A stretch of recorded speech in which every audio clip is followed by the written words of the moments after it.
Good day. I'm Marjorie Sokosa and I will discuss about computer hardware.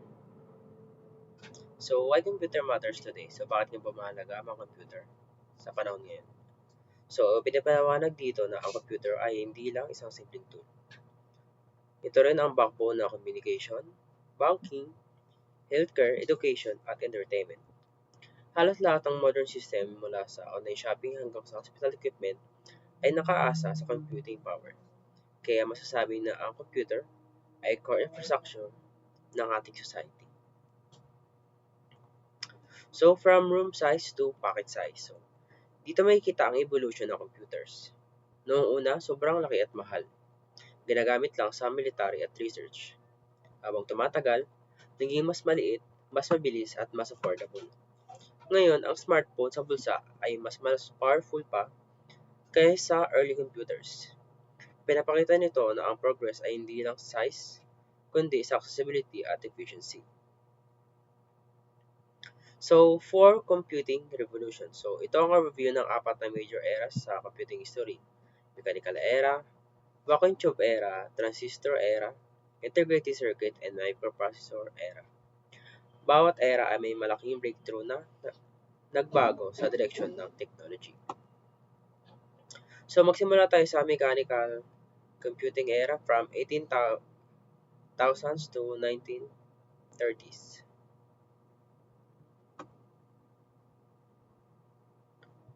So, sa panahong ito, ang mechanical parts tulad ng gears at levers ang ginagamit sa computation. Wala pang electricity-based processing at kahit limitado, dito nagsimula ang idea ng automation at programmable machines. Charles Babbage and Analytical Engine. Si Charles Babbage ang design ng analytical engine noong 1837. Ito ang unang blueprint ng general purpose computer.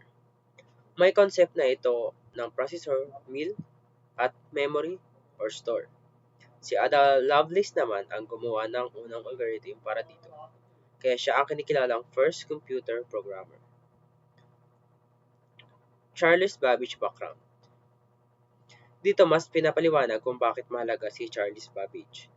Nainis siya sa errors ng mga calculation, kaya naisip niyang gumawa ng automated machine. Kahit hindi natapos ang kanyang invention, ang kanyang ideas naman ang naging base ng modern computer architecture. Analytical engine architecture. So, ang analytical engine naman ay mas advanced features tulad ng conditional branching at loops. Ibig sabihin, kaya nito mag-design at umuulit ng instruction katulad ng ginagamit ng modern programs ngayon. So, components of analytical engine. Ang mill ay gumagawa ng calculation, store ang nag-i-impact ng data, reader ay tumatanggap ng input gamit ang punch cards, at ang printer naman ay nagbibigay ng output. Makikita na kompleto na ang input, process, output cycle kahit mechanical pa lang. Ada Lovelace. So, si Ada Lovelace ang unang nakaintindi na ang machine ay hindi lamang pang-math. Pwede rin itong mag-process ng symbols tulad ng music at art.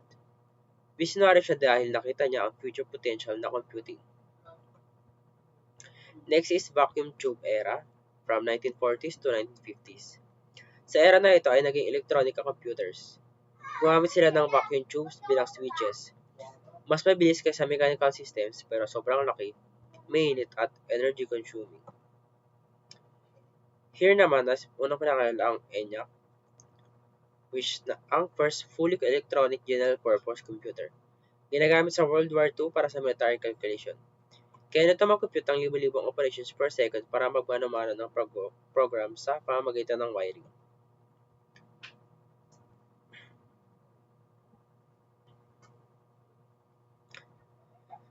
Now is si Eckert and Mauchly. So, sila ang engineers sa likod ng ENIAC. Sila rin ang nagtatak ng first commercial computer company dahil sa kanila nagsimula ang industriya ng computing sa business world. Next is yung the 6 women behind programming. Anim na babae ang nag-program ng ENIAC. Sila ang nag-aral ng wiring at logic ng machine. Kahit malaga ang role nila ay matagal silang hindi nabigyan ng credit. Next is yung UNIVAC 1. So, ang UNIVAC 1 ang unang commercial computer sa US. Ginagamit ito sa business administrative task. Naging sikat ito noong mahulaan ang election results noong 1952, kaya tumaas ang public trust sa computers. Transistor revolution. So, pinalitan na vacuum tubes ng transistor at mas maliit, mas durable, at mas energy efficient. Dito nagsimula ang naging practical at scalable ang computing.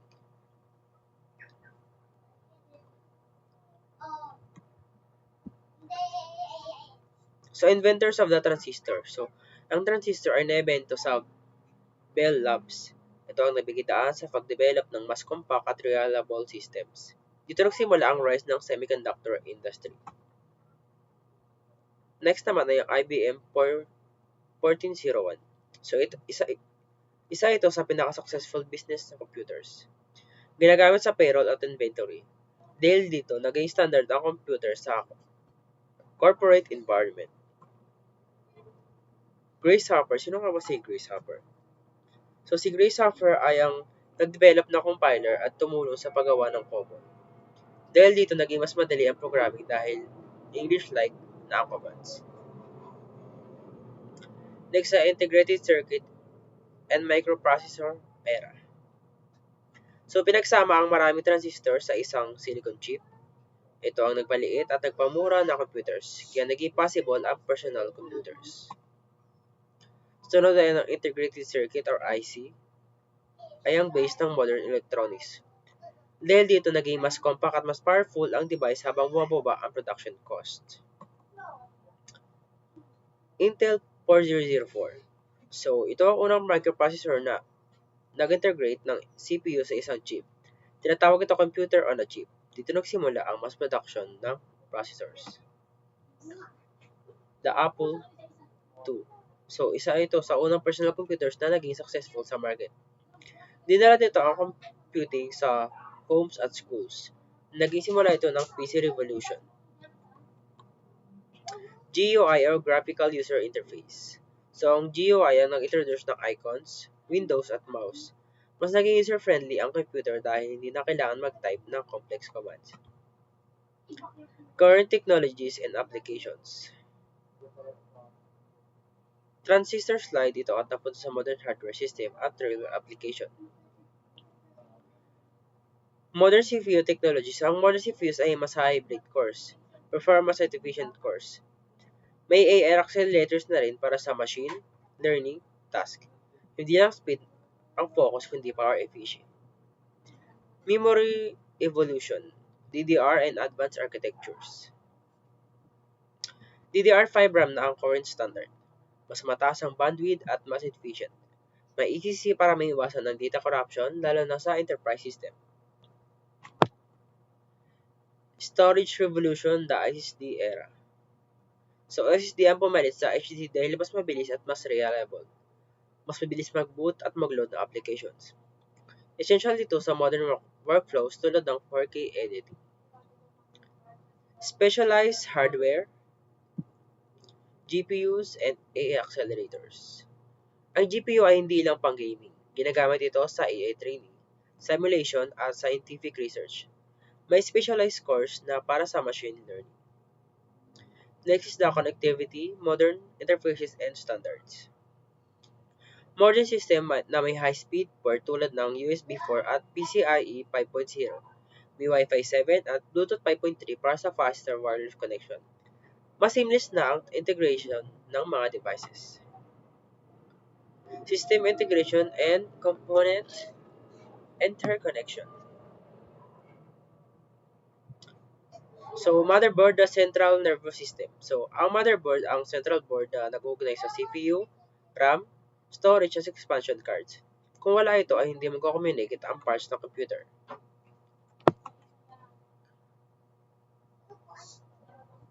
So, that's all for my part. Thank you.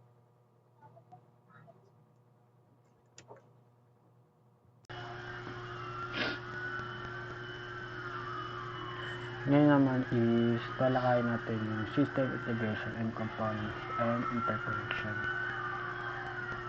And dito is Motherboard is the central nervous system. Ang motherboard is siya yung pangunahing circuit board na isang computer, and maihambing natin ito bilang isang central nervous system ng isang tao. Dito nakakabit at nakakonekta ang lahat ng hardware components tulad ng CPU, RAM, storage at expansion card. Ang CPU ang nagbibigay ng tamang physical at electrical connection para sa processor. Ang RAM slot naman ang paglalagyan ng mga memory modules sa pagsamantalang pag-iimbak ng data habang ginagamit. Samantalang ang expansion slot ay para sa karagdagang hardware gaya ng graphics card at network card. Sa madaling salita, ang motherboard ang sentro ng komunikasyon at data transfer sa buong system.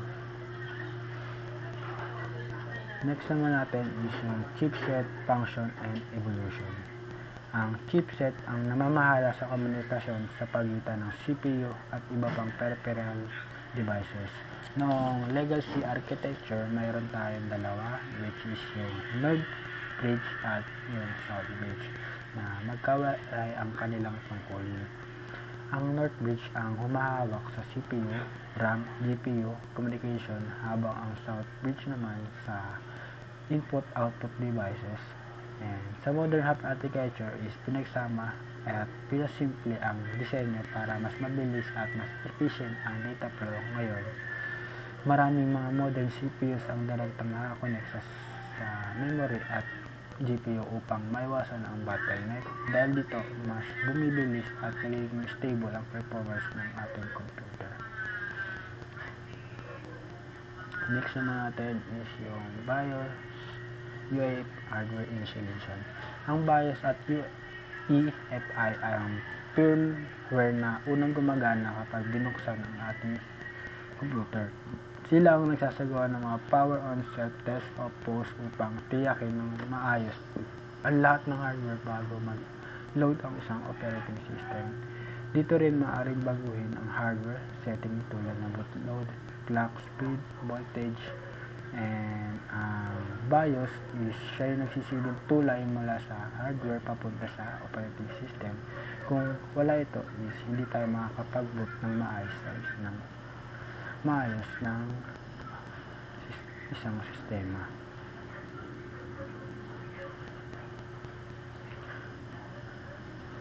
Next naman natin is yung bus architecture, evolution, and progress. Ang bus architecture is siya yung daanan ng data sa loob ng isang computer. Noong 1981 is ginamit ang ISA na may limitadong bandwidth. Sinundan ito ng PCI noong 1993 na mas mabilis para sa expansion card noong 1997. Lumabas ang AGP na nakatuon sa graphics card para mas mabilis na 3D rendering.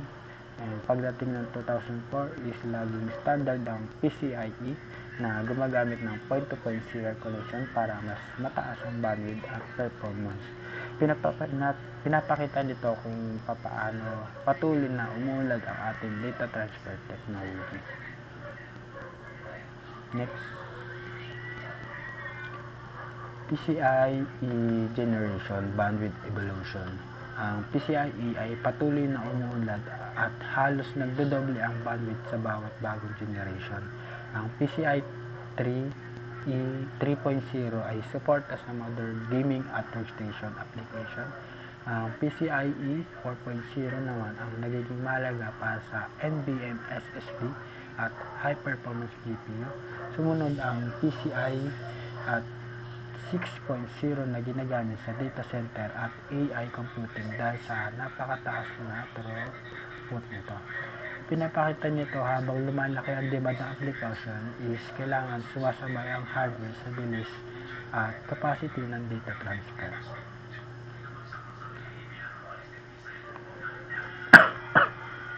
Next is yung networking integration and performance. Ang networking technology ay nag-evolve mula sa hiwalay na expansion card patungo sa integrated motherboard. Dati is gumagamit ng hiwalay na PCIe Ethernet cards na hanggang 1 gig lamang. Ngayon may built-in na 2.5G o 10G Ethernet sa modern boards. Ang wireless connectivity ay umunlad mula sa Wi-Fi 4 hanggang Wi-Fi 7 na mas mataas ng speed at efficiency nito. Ang modern chipsets ay kaya namang pagsamahin ng Ethernet, Wi-Fi at Bluetooth sa isang chip para mas compact at efficient ang design. Next slide is yung GPU evolution from graphics to computing. Ang GPU ay nagsimula bilang 2D graphic accelerator para sa GUI or Graphic User Interface. Pagkatapos ay naging 3D accelerator para sa gaming at real-time rendering. Kalaunan is ginamit ito sa general purpose computing gamit ang CUDA at OpenCL para sa scientific at parallel computation. Ngayon, may AI accelerator na gamit ng Tensor Core para sa machine learning at deep learning. Pinapakita nito na ang GPU ay hindi lamang para sa graphics kundi mahalaga na rin sa AI at research computing. Next naman natin is yung sa contemporary application and current challenges.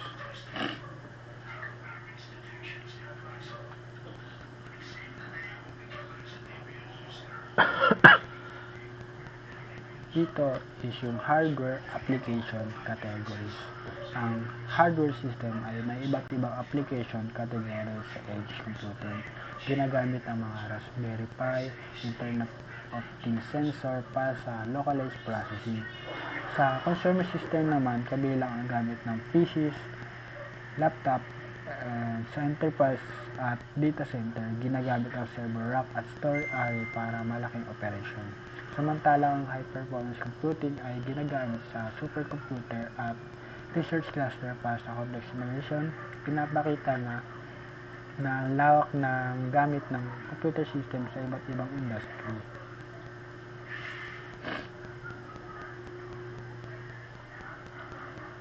Next is yung thermal management key solution.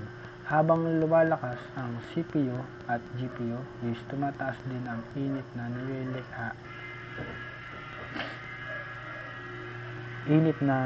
nililikha ng ating mga computer.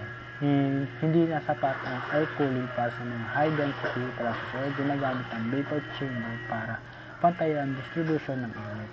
Ang liquid cooling ay epektibo sa papanatili na 60 to 70 Celsius kahit overclock ang isang system. Ang enterprise level is ginagamit ang immersion cooling para sa AI workloads. Meron ring AI assisted thermal management para sa automatic kung i-optimize ang temperature based sa workload.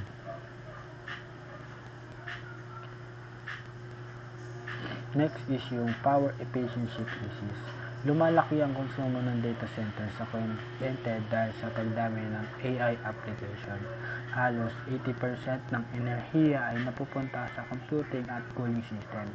Posibleng madoble ang power demand sa susunod na 5 taon dahil sa nagkakaroon ng stretched electrical grids at tumataas ang gastos sa kuryente. Kaya mahalaga ang paggamit ng high efficiency hardware at renewable energy upang mas mapanatili natin at sustainability ang epekto sa ating kapaligiran. Next naman natin is yung memory wall limitation. Ang von Neumann bottleneck ay tumutukoy sa limitasyon kung saan mas mabilis ang CPU kaysa sa memory access. Mas maraming instruction ang kayang gawin ng CPU kaysa sa bilis ng pagkuha ng data mula sa RAM. Dahil dito is mas madalas na naghihintay ang processor at nasasayang ang performance. Upang mabawasan ito is gumagamit ng cache, hierarchy, branch prediction at modified Harvard architecture. Ngunit nananatili pa rin ang fundamental limitation sa bandwidth ng isang memory.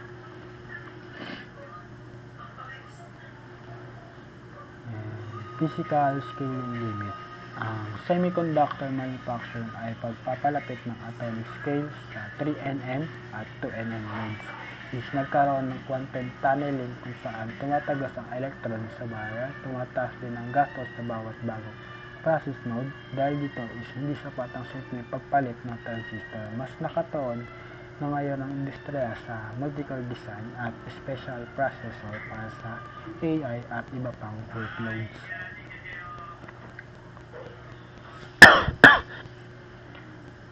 Ngayon naman is daw tayo sa future trends and innovative technology and advanced processing architecture. Advanced processor architecture upang mas masolusyonan ang scaling challenges is ginagamit ang chiplet design kung saan modular ang components para mas scalable at efficient. Ang 3D stacking naman ay ang vertical integration para mas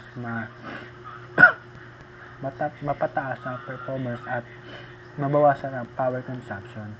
Meron din specialized processor na naka-optimize para sa AI, graphics at data processing.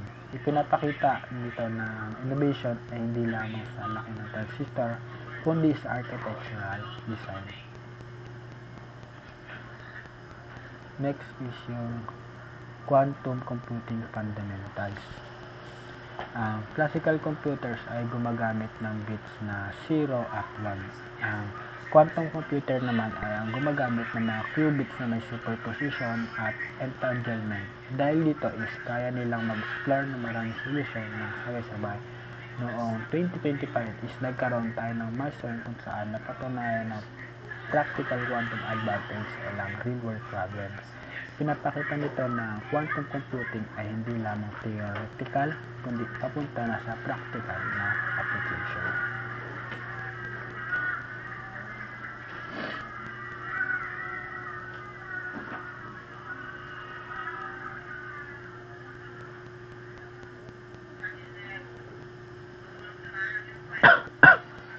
Next is